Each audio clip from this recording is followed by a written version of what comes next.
मृत्युंजय. लेखक शिवाजी सावंत. भाग 142. आजचं रणक्षेत्र अमीन नावाच्या एका अतिशय उंच टेकडीच्या पायथ्याजवळ निवडण्यात आलं होतं. पूर्वेकडून कुरूंची आणि पश्चिमेकडून पांडवांची सेना रणभूमीजवळ दाटत होती. मद्र, मगध, मत्स्य, मथुरा, मालव, वत्स्य, वंग, विदेह, विदर्भ, कुलिंद, किरात, काशी, कोसल, कांबोज, कामरूप, निषाद, आभीर, गांधार, आर्यावर्तातील सर्व सर्व देशांचे युद्धोत्सुक योद्धे युद्धाचा शेवट काय होणार या साशंकतेने कुरुक्षेत्राभोवती दाटले होते. एकनिष्ठेने लढण्यासाठी सिद्ध झाले होते. शाकल, गिरिव्रज, विराटनगर, अवंती, प्रयाग, ताम्रनगर, कुसुमपूर, कुंडिनपूर, चंदनावती, काष्ठमंडप, वाराणसी, अयोध्या, चंपावती, महिष्मती, पुष्करावती, सर्व राजनगरांचे विविध रंगांचे वेगवेगळ्या आकाराचे सर्व राजध्वज रणक्षेत्राला मानवंदना देत डोलू लागले. आज कुरुसैन्यानं सूर्यबिंबासारखा गोलाकार आकार घेतला होता. कितीतरी योजनं घेराचा हा गोल सेनापती कर्णाच्या जैत्ररथाच्या मागं पसरला होता. त्या राधेयानं आपल्या जैत्ररथाला वंदन करून प्रदक्षिणा घातली. डोळे मिटून तो सूर्यस्त्रोत म्हणत होता. मृत्यूदेव यमाचं वाहन असलेल्या महिषासारखा आकार घेऊन पांडवांचं सैन्य अर्जुनाच्या नंदीघोष रथामागं आज उभं होतं. त्याचं शेवटचं पथक सरळ अमीन टेकडीच्या पायथ्याशी जाऊन भिडलं होतं.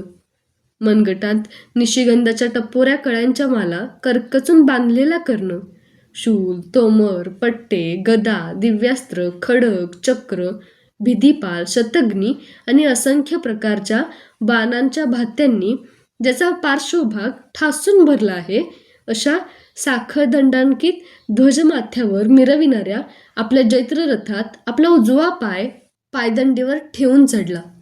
ज्याच्या भारानं कचलेल्या रथावरच्या घंटा लडलडताना किणकिणल्या, पुष्पमाला डोलल्या. माथ्यावरच्या हत्तीच्या साखळदंडाचं सुचिन्ह अंगावर असलेला ध्वज क्षणभर कचून पुन्हा ताठ झाला. तो वीर सेनापती रथारूढ होताच त्याचं सारथी शल्य रथनिडावर झेपावला. त्यानं त्याच्या हस्तिदंतासारख्या शुभ्रधवल दिसणाऱ्या उंच पुष्ट घोड्यांचे वेग हाती घेतले. त्यातला एक घोडा खूप उंच होता.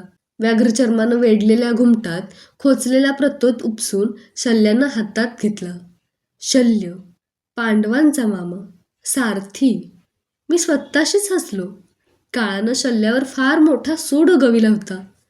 पांडव सैन्याच्या अग्रभागी उभ्या असलेल्या अर्जुनाला मी रथारूढ व्हायला सांगितलं, पण तो तसाच उभा राहिला. मी रथारूढ होऊन हाती वेग व प्रतोद घेतल्याशिवाय तो आज नंदीघोषावर चढणारच नव्हता. क्षणभर हसून मीही नंदीघोषावर पाय ठेवला, जाणीवपूर्वक डावा. हातात आसूड पेलून त्याचा अवकाशात दमदार आवाज काढला. रथारूढ होऊन मी माझ्या शुभ्र पांचजन्य शंखातून युद्धप्रेरक बोल काढताच अर्जुनही रथारूढ झाला. आपल्या देवदत्त शंखातून तो माझ्या बोलाचं स्वरणस्वर अचूक अनुकरण करू लागला. आज पहिल्यानंच आमच्या सेनेनं आमच्या दोघांच्या नावांचा जयघोष करून कल्लोळ माजविला. त्या जयघोषांचे आवाज अमीन टेकडीच्या भक्कम भित्तीला थडकून पुन्हा पांडव सेनेत घुमू लागले. कुरुक्षेत्राचा परिसर निनादून गेला. आकाश अजूनही कोंदटलेलंच होतं. कुरुक्षेत्रावरच्या निळ्या छताला भेदून जाणाऱ्या नेहमीच्या जयघोषांच्या तुमुल आवाजानंच ते आता कधीतरी निवळलं तर निवळणार होतं. पांडव सैन्यातील जयनाद ऐकताच कुरूंचा तो सेनापती सरसरत फुलणाऱ्या सूर्यफुलासारखा एकदम फुलून निघाला. आता तो केवळ कर्ण नव्हता, राधेय नव्हता, कौंतेय नव्हता. नाती तर त्यानं कवचकुंडलांसारखी केव्हाच दूर सारली होती. तो होता केवळ सेनापती, केवळ जाळता सूर्यपुत्र. त्यानं क्षणभर पूर्वेकडच्या कोंदटलेल्या क्षितिजाकडे पाहिलं. आपला टपोरा शुभ्र हिरण्यगर्भ शंख दोन्ही हातांच्या विशाल पोकळीत घट्ट पकडून त्यानं मागं पसरलेल्या कुरुसैन्याच्या गोलाकृतीवर एकदा दृष्टी टाकली. दुसऱ्याच क्षणी पुष्ट हत्तीच्या पायासारखा दिसणारा त्याचा कंठभाग स्फुरून निघाला. रक्तमय धमन्या ताठरल्या. आपल्या विशाल छातीत अवतीभोवतीची हवा कोंडून तो तिच्या योद्ध्यांच्या अंगावर रोमांच उभे करणारे, प्रत्यक्ष मलाही अपरिचित असलेले कसले तरी दिव्य बोल मान गगनगामी उठवीत आपल्या हिरण्यगर्भ शंखातून एक लग बाहेर काढू लागला. दुंदुभी, नगारे, मृदुंग, डिंडीम या रणवाद्यांचा आवाज भेदूनही त्याच्या शंखांचे बोल मला पांडव सेनेपर्यंत स्पष्ट ऐकू येत होते. ते ध्वनी नव्हतेच, सळसळणाऱ्या आवेगी प्रकाशलाटाच होत्या त्या. आपल्या उजव्या हातातील विजयधनुष्य पुन्हा पुन्हा उंच उंचावीत आरोह, आक्रम अशी घोषणा देत तो पर्वकालातील खवळलेल्या समुद्रासारखा गर्जना करीत येऊ लागला पिसाट अरण्य वाऱ्याचं मृत्यूगीत बरोबर घेऊन. येऊ लागला विजेचा लोळ बनून, सभोवतीचा भूभाग जाळणारा ज्वालामुखी बनून. येऊ लागला झाकाळलेल्या सूर्याचं कुरुक्षेत्राला पोळण्याचं कार्य पुत्र कर्तव्य म्हणून स्वतः पार पाडण्यासाठी प्रतिसूर्य होऊन. त्या तेवढ्या अफाट कौरव पांडव सैन्यात माझ्याशिवाय एकालाही माहीत नव्हतं की तो साक्षात सूर्यपुत्र आहे. कुरूंचं सैनिक अंगराज म्हणून त्याचा जयघोष करीत होते. पांडवांचे सैनिक राधेय म्हणून त्याच्या पराक्रमाची आपल्याला काहीच धास्ती नाही अशी स्वतःची वेडी समजूत घालीत होते. कोणीही त्याला सूर्यपुत्र म्हणत नव्हतं. तरीही आता स्वतःला पूर्ण जाणून घेतलेला तो सूर्यपुत्र अडग, अच्युत, अमित वीर्यवान, अमर्षी, अशरण, दानवीर चालून येत होता. त्याला संरक्षण देत त्याचे पुत्र वृषसेन व चित्रसेन, अश्वत्थामा, शकुनी, दुःशासन, कृप, दुर्योधन, कृतवर्मा सर्व अतिरथी कौरव योद्धेही त्वेषानं पांडवसेनेवर चालून येत होते. मी नंदीघोषातून पुन्हा खाली उतरलो. शिबिरात जाऊन रथकण्याला लावण्याच्या वंगणाची काष्ठनलिका पात्र घेऊन आलो. आमच्या नंदीघोषाला संरक्षण देत भीम, सात्यकी, उत्तमौजा, दृष्टद्युम्न, नकुल, सहदेव, युयुधान यांचे रथ दौडू लागले. धुळीचे प्रचंड लोळच लोळ अवकाशात झेपावू लागले. रणवाद्ये, जयघोष, हत्तींचे चित्कार, घोड्यांचं खिंकाळणं, रथचक्रांची घरघर, ताणलेल्या प्रत्यंचांचे टंकार या सर्वांचा मिळून तयार झालेला एक विचित्र संमिश्र आवाज अमीन टेकडीच्या तटबंदीला थडकत घुमून प्रतिध्वनित होऊ लागला. रणभूमीवरच्या खाचखळग्यांतून दौडणाऱ्या ध्वजदंडांवरील ध्वजपताका हबके घेऊ लागल्या. आसुळाच्या फटकारांचे आवाज घोड्यांच्या खिंकाळण्यात विरू लागले. गरुड पक्ष्यांचे दोन एकमेकांविरुद्ध दिशेनं येणारे नवे थवे क्रोधानं एकमेकांवर पंखांची थरकाविणारी सनकारती फडफड करीत भयानकपणे आदळावेत तसे दोन्ही सैन्यांचे योद्धे बाण फेकीत एकमेकांवर भयंकरपणे आदळले. सैन्याला सैन्य भिडलं, युद्धाला तोंड फुटलं. रथातून फेकलेले मैरयक मद्याचे रिकामे कुंभ कुरुक्षेत्रावर घरंगळत इतस्तता धावू लागले. त्यावरून झेपावताना कित्येक रथांचा तोल जाऊन आणि त्यातच मागचे अश्वसात अंगावर आल्यामुळे अनेक रथांचा चुराडा झाला.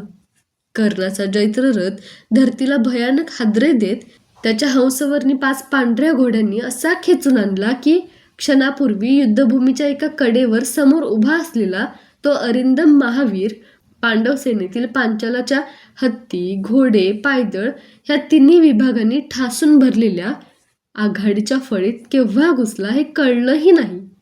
तो अभय सेनापती कंठरवानं असा आरोळ्या देत होता की रथांतून व घोड्यांवरून कोसळलेले कुरुसैनिक त्याला निसटताही बघताच पुन्हा चेतावून उठत होते.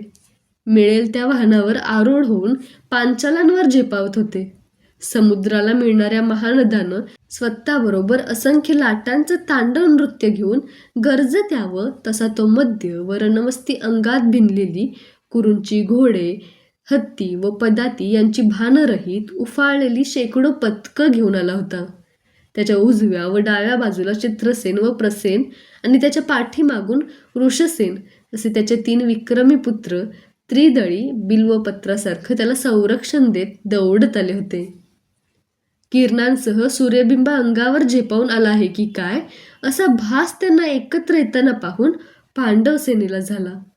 त्याला तसं समोरून येताना पाहून आमच्या मागून उधळलेली इंद्रप्रस्थाची पथकं थोडा वेळ थांबवावीत म्हणून अर्जुनाचा रथ मी मध्येच थांबविला. कारण मला माहीत होतं की माझा रंग आपल्या निळ्या डोळ्यांनी अचूक निरखून तो अर्जुनावरच चालून येत होता. त्याच्या चपळ हालचालीस ते सांगत होत्या. तो जवळजवळ येताच आमच्या थोडंसं पुढं गेलेलं डाव्या हाताचं दृष्टद्युम्नाचं पांचाल सैन्य एकदम आडवं घुसून आमच्या सेनेसमोर उभं टाकलं. दृष्टद्युम्नाला पहिल्या प्रहराची ही चाल मी रात्रीच नीट समजावून सांगितली होती. त्यानं ठरल्याप्रमाणे आमच्या समोर आपली पांचाल सेना घुसवून त्या ज्वालामुखीला अंगावर घेतलं. अचानकपणे पांचालांची पथकं समोर पाहून घायाळ क्रुद्ध हत्ती सरोवरात घुसतो तसा तो सरळ पांचालांच्या पथकात घुसला. हातातील विजय धनुष्य उंच उंचावीत गोल गरगर फिरत विषारी बाणांच्या संतत मृगधारीसारख्या सरींवर सरी पांचालांच्या अफाट गजपथकावर वर्षवू लागला. विष अंगी भिनलेले हत्ती खवळून इतस्तता सैरावैरा धावू लागले. त्यांच्या कर्कश चित्कारांनी पांचालांच्या पथकात काय काय चाललं आहे हे कुणालाच समजेना. धुळीचे लोट कोंदटलेल्या आकाशाला कोंदटून टाकू लागले. ज्या पांचाल योद्ध्यांनी द्रौपदीच्या स्वयंवराच्या वेळी त्याची झालेली भर मंडपातील अवहेलना हास्याची खसखस पिकवत पाहिली होती, त्यांना आता तो सूर्यपुत्र मृत्यूचं रूप घेऊन प्राणभयानं चित्कारायला लावित होता. रसरसलेलं यज्ञकुंड समिधांच्या मोळ्यांची जाळून राख करतं तसे त्याचे अग्निबाण पांचालवीरांना जाळून काढीत होते. तांबड्या फुलांनी फांद्या फांद्यावर डवरून गेलेला पलाश वृक्ष, त्यावर तामसर सारंग पक्ष्यांचे थवेच्या थवे उतरताना जितका रक्तवर्णी व भडक दिसेल तितका तो संतप्त राधेय भयावह दिसत होता. पायथ्याजवळ दाट कुरणात भडकलेला वनवा सरसरत अरण्याकडे धावतो तसा तो निर्भयपणे पांचालांच्या संरक्षणाच्या फळ्यांवर फळ्या फोडत आपल्या मागून येणाऱ्या वीरांना चेतावणी देत पुढंच धावत होता. जीवनभर अंगी भिनलेला संभ्रम त्यानं आता दूर सारला होता. आता त्याच्या अंगी केवळ युद्धाची सहजासहजी न उतरणारी एकमेव मदिरा भिनली होती. तो दौडत आला होता. कुरणात चरणाऱ्या रानघोड्याच्या कळपात एखादा क्रुद्ध उपाशी सिंह डरकाळ्या फोडीत घुसावा तसा तो पांचालांच्या पथकांत घुसला होता. केवळ अर्ध्या घटकेतच त्यानं पांचालांची आघाडीची सर्व पथकं उधळून लावली. टोळधाडींसारखेच त्याचे बाण होते. मृगाच्या सतत कोसळणाऱ्या पावसाच्या थेंबांसारखे ते एकमेकांचे शेपूट पकडत अखंड कोसळत होते. हाताच्या चारी बोटांच्या खोबणीत 5-6 मिळतील तेवढे बाण एकदम घेऊन तो एका फेकीतच ते सारे अचूक फेकीत होता. डोळ्यांचं पातं लवतं न लवतं तोच अशा असंख्य फेकी त्याच्या अवजड धनुष्यातून चारी दिशांना दौडत होत्या. भात्यातून बाण केव्हा काढून तो ते केव्हा प्रत्यंचेवर चढवून त्यांची फेक केव्हा साधत होता तेच कळत नव्हतं. नदीच्या ओघातील लव्हाळं पाण्याच्या धारेबरोबर एकसारखं लडलडत हलत राहतं तसे त्याचे दोन्ही हात आणि डोळे फेक करताना सतत हलत होते. क्षणाक्षणाला पांचाल पटापट खाली कोसळत एक पाऊल मागं सरकू लागली. फळी दुभंगत होती. पांचालांचा नायक दृष्टद्युम्न माघार घेऊ लागला. पांचालांची माघार थोपवावी म्हणून चेदी, सात्यक व इंद्रप्रस्थाची पांडव पथकं त्यांच्या सहाय्यासाठी धावली. पण बाहेरच्या ओढ्याचं पाणी अंगावर घ्यायला तयार नसलेल्या भरतीच्या समुद्रासारखा तो दीर्घ बाहू पहिला पांडव त्यांना परतवून लावू लागला. चेदींच्या गजदलात घुसून त्यानं असा काही कल्लोळ माजविला की चेदींना आपला कोण आणि शत्रू कोण हेही कळेना. पहिल्या घटकेतच कर्णानं भानुदेव, चित्रसेन, सेनाबिंदू, तापन आणि शूरसेन या विख्यात पांचाल वीरांना कंठस्नान घातलं. शेकडो हजारो चेदीवीर आणि सात्यक त्याच्या उंच रथाखाली रगडले गेले. विजेचा अनिर्बंध लोळ कडाडत गगनमंडलात स्वैरचार करतो तसा तो चतुरंग दलात "हना, मारा!" असं ओरडत फिरू लागला. मी पांचालांमागूनची अर्जुनाची पथकं हळूच काढून ती संशप्तकांच्या सेनेला भिडविली. अर्जुनाचे अमोघ बाण माझ्या माथ्यावरून सलग आवाज करीत उधळत होते. संशप्तक वाट फुटेल तसे धावत होते. अर्जुनाची सेना त्यांना पाठलाग करून गाठू लागली. बाण फेकीनं टिपू लागली.